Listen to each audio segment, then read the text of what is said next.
فيديو النهاردة بقى هنعمل المقلمة التحفة دي. خاماتها بسيطة قوي وهنعملها من إعادة تدوير حاجة بنرميها. بجد محدش هيتخيل إن ممكن يطلع منها حاجة بالشياكة دي. تعالوا يلا نشوف هنعملها ازاي. هنستخدم رول مناديل مطبخ وهقصره شوية، تقريبا هخليه 20 سنتي.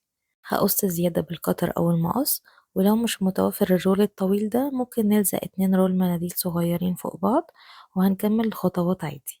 هحدد بقى خط كده في النص وهفتحها بالشكل ده.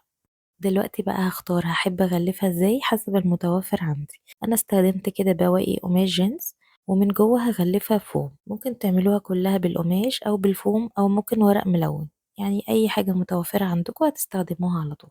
هثبت الفوم بقى بالشمع من جوه كده من كل الجوانب، ولو في اي زيادة في الطول هقصها. دلوقتي بقى هجيب سوستة واثبتها كده عند الفتحة اللي عملتها، بس هخلي بدايتها كده تكون بعد اول رول بشوية. هثبت السوستة كده وبعدين هفتحها، وهبدأ أثبت كل طرف بالشمع كده عند بداية الفتحة اللي عملناها.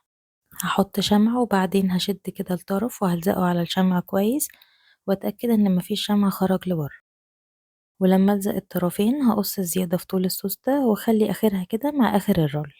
دلوقتي بقى هغلف الرول من بره بالقماش. هقص بس الخياطة السميكة دي وبعدين هبدأ التثبيت من عند اول السوستة كده. هحط شمعة وهتني بس أول القماش تانية صغيرة كده، وبعدين هشد طرفين القماش واثبتهم على الشمع. حددت كده طول القماش اللي أنا محتاجاه وقصيت الزيادة، وبعدين بقى هبدأ أثبته بالشمع. هحط كده على الحروف وألف الرول، وهضغط كويس قوي مكان الشمع عشان القماش يلزق كويس، وكمان عشان الشمع يتوزع وما يكلكعش كده تحت القماش. وفي الآخر برضو هعمل تانية صغيرة وأثبت نهاية القماش عند السوستة. لما اخلص بقى لو في اي زيادة برضو في طول القماش من الناحيتين هقصها. قصيت بقى قطعتين قماش كده وهثبتهم عند اول واخر السوستة، وكده باقي الجوانب بس هاخد مقاسها كده على كرتون وهغلفه بنفس القماش من الناحيتين. هثبته بالشمع، ومش مهم بقى لو في اي فواصل باينة، دي كده كده هغطيها كمان شوية ومش هتبان خالص، والتقفيل هيكون شكله حلو قوي.